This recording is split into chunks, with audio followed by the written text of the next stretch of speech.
feeling stressed, tired, weary, burdened down from caring for your child and sometimes don't know what to do? Well, guess what? This video is for you.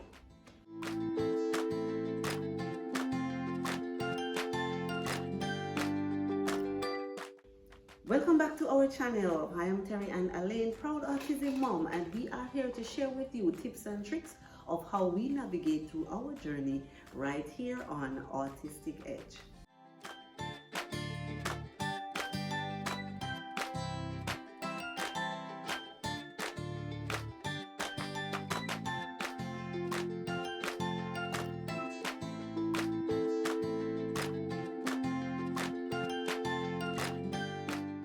Now, today we continue part 2 of our presentation, working with your autistic child at home. Just a recap, last week we talked about establishing a routine, we talked about using visual aids, incorporating sensory activities, and creating quiet space, and also how you can encourage communication. If you have missed part 1 of this video, you can check it out right here for part 1. So now let's jump into part 2. So as we continue, tip number 6, now foster social skills in your children. And in fostering social skills, we can practice taking turns with our child and using role-play scenario. When you practice taking turn and sharing other social skills through games and activities, role-playing scenarios, these can help your children how to navigate through social interactions, because one of the situations that children on the autism spectrum struggles with is social interaction. And we can start these at home by how we interact with them, incorporating little games and help them to play along, right? The next thing, while we are playing and working with our child, break down tasks into smaller steps. If you find that you are working on an activity with your child and the activity seems somewhat difficult, we can break these down into smaller tasks. Let's say, for example, you're teaching your child how to bathe themselves. So while in the shower, you know the steps for bathing. You get the soap, you get the rag, you turn on the pipe, and you're gonna lather the soap and you're gonna soap your butt. Now, these simple tasks, though they may seem, is difficult for some of our children on the spectrum to navigate. So if you started doing a task like that and they doesn't seem to be getting it, then you can start out with smaller tasks. So you may probably want them to do a little sensory activity with the soap, because sometimes they may just not want to feel that soapy feeling on their hands, while others may want to feel that soapy feeling on their hand. All right, so you can just let them play around in the water a little bit. The next thing you can do is probably have them play around a little bit with the soap so they can get a little acquainted with the feel of the soap. And you may not need to use a rag. You probably need to use one of those, I'm not sure what they call it, when you put them on your hand, right? It's like you put it on your hand and you soap it and feel that roughage against your skin. And while you're doing this, praise your child for each step. Praise them every step of the way. It is said that the journey of 1,000 miles begin with a simple steps. So we want to go that mile, then let's celebrate on each step of the way. Number 8, use interest to motivate them.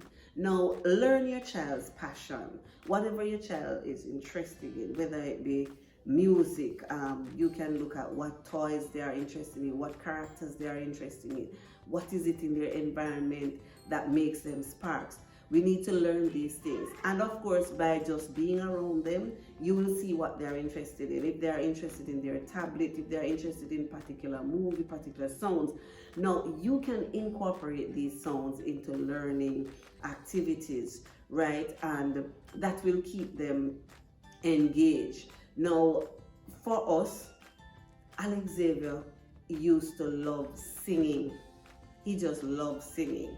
And you will find that he might be playing his tablet and then you hear him mumbling a song and you're not even sure what the song is. But what? Make it a point of your duty, which is what we did. We made it a point of our duty to know his songs. I won't tell you that I get all of them, but we know because he is able to navigate his way around YouTube and he finds mostly nice Christian songs. I don't know how he does this, but he finds mostly Christian songs. And even though he navigates YouTube by himself, he doesn't really come up with inappropriate content most of the time when we review and see what he plays. They are just very appropriate and okay for us. So, and there are always songs too. So what we try to do is to learn the songs that we realize that he's interested in. And then sometimes we do sing along with him. And of course, when you're doing sing along with him, you know, it helps with the articulation because you sing a part of the song and he will jump in to finish the song and all that. So find things that he's interested in. And guess what? Because he likes singing, we also use singing as a part of our speech therapy exercise. And if you want to know more about how we use music in speech therapy, you can check out this video right here. And it will give you some more details as how we incorporate music, which Alex loves, into our speech therapy sessions. All right, and just keep your child engaged as much as possible. We know that it's overwhelming. We may not be able to do every single thing the way we want to do, but keep it going. We don't always have to have a structure sitting around a table. Use activities that they love and work along with the activities. It can be an informal structure, but play with them, work along with them, and you'll be surprised how they come along. All right. Number 9, practice flexibility. Practice flexibility. We talk about having a routine and that, you know, autistic children like to have a routine. No, every now and again, expose your child to new experiences. And you know, that is how you're going to get that light bulb open up in their brain sometimes. And, you know, and sometimes when you expose them to new experiences, it may trigger something else. But guess what? It's not bad. You can't keep them at home for every single day of your life. They're going to have to be going out there. They will need to incorporate in society. You know, as children, we have them now, but they're going to grow up as adults. And what we want to do is practice flexibility. Life will not always be the way it is at home. You'll have to meet people out there. So you want to introduce them to new experiences and then try to teach coping strategies within these new experiences. Now, one of the things for us is that Alex doesn't like noise, and whenever you have loud noise, he will start putting his hand over his head. But we go to church, right? And when we are in church, sometimes the PA system tends to be a little bit too loud for him, and you may see him putting his hand over his ear. But guess what? Some of the tips that I'll share with you, we try not to sit close to one of the boxes where you may have the noise, the sound coming directly at him.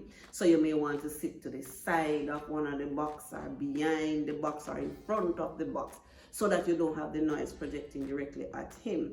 Now we find that that works. And again, sometimes if you are sitting in there for a longer period of time, you may find too that he just does not want to stay inside. So what we do, have shorter sitting time inside and take him for frequent walks. So you may have him for a 15 minutes inside and then you take him for a 15 minutes walk and then you come back. Yes, that disturbs your worship, but guess what? We have to look at what is important, because you can't just leave him, right? So you have to balance. So therefore you take him for short. And what we do find now is that he sits in church now for longer hours. He sits in church for longer hours. He do less walk outside now, even though he still do quite a bit of walk. But of course, what's going on too may not be interested with him. So therefore you have to kind of strike a balance. Know your child. Practice the flexibility, because they will need to cope in different environments that you will have to take them to or you will have to be a part of. And last but not least, number 10, seek support. enroll your child into a therapy program. So whether it is speech therapy, occupational therapy, ABA therapy, it can be swimming, depending on what your developmental pediatrician may recommend for your child. Enroll your child into one of these sessions and get professional support in helping your child, and even for yourself as well, and connect with other parents. It's very overwhelming, let me tell you. Even with professional help, it is still overwhelming to deal with these kids. I can tell you, even though we are here week after week sharing tips and tricks, we must tell you, it may look easy on camera, but it's not easy. So I will not tell you, parents, that it is very easy. It's very overwhelming at times, it's tiring at times, it's frustrating at times. Sometimes you feel like you want to give up, sometimes you feel like, why my Lord? But guess what? We talk about the journey of 1,000 miles. It begins with a simple steps. So we just celebrate the journey and we move on. But seek support. Connect with other parents. And we find that this helps a lot. Connect with other parents who have children similar. We are a part of a support group. And I would encourage, especially if you are single parents, because it can be so difficult. It is so difficult for my husband and I can't even imagine what the single parents go through.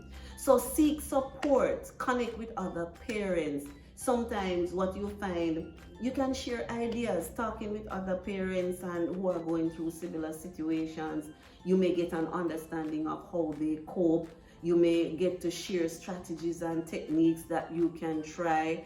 And of course, we know that everybody is going to have every single thing to say, but just make sure that at all times you are in touch with your professional to make sure that you are being guided. Not every single thing you see out there on the internet you're going to run and try it, right? But seek support. There are many of us other parents out there who are going through similar situations. And in seeking support, I will also say, sometimes in seeking support, your families may not understand. And we have had a lot of that situation as well. You're just overwhelmed, you're tired, and yes, your family, the family members you have around you may just not understand. You need to have the right people around you because you need to have the right mindset. You need to focus. You need to focus on what is important.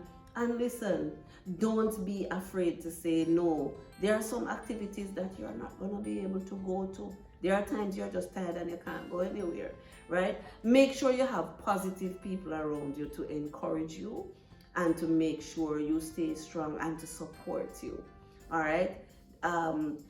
If you have persons around you who oftentimes telling you negative things, I'm not gonna grow up, I'm not gonna this and all that kind of stuff, and it makes you, put you in a place of despondency. Try to have positive people around you to lift your spirit and to lift your mood, because that helps. And guess what? I don't know about you, but we never cease praying. So I think you should do too. Always make sure you pray. And remember, every child is different. Every child is unique. It's essential to tailor your approach to meet your child's individual needs and preferences. All right. Thank you once again for joining us in this another day in the life of living on Autistic Edge.